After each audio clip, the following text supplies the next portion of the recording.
ఇది next week more or less discussion కి వచ్చేటువంటి ఛాన్స్ ఉంది. అంటే పాస్ అవ్వటానికి కూడా పాజిటివ్ రేట్ ఎక్కువే కనబడుతుంది అని చెప్పి సోషల్ మీడియాలో ఉంది. ఎందుకంటే ఎక్కువ మంది సెనేటర్స్ దీనికి సపోర్ట్ చేస్తున్నారని, అంటే గ్లోబల్ గా కొంత ఇండియాకి అగైనెస్ట్ ఉన్నటువంటి వాళ్ళు, చైనాకి అగైనెస్ట్ ఉన్నటువంటి వాళ్ళు, మోర్ ఆర్ లెస్ అలాంటి వాళ్ళు సపోర్ట్ చేసేటువంటి ఛాన్స్ ఉంది.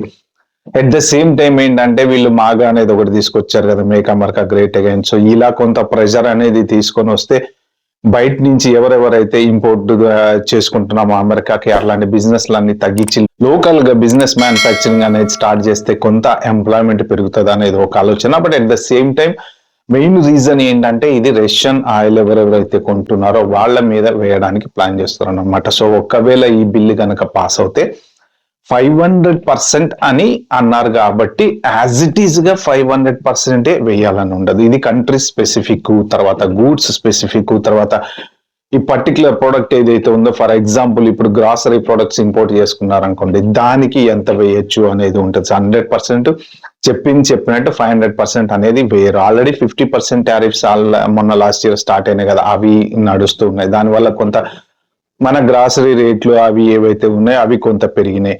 సో ఇప్పుడు ఈ 500% కనుక స్టార్ట్ అవుతే ఇండియా బెండ్ అవుతుందా మరి? ఎందుకు అంటే 500% చాలా ఎక్కువ కదా.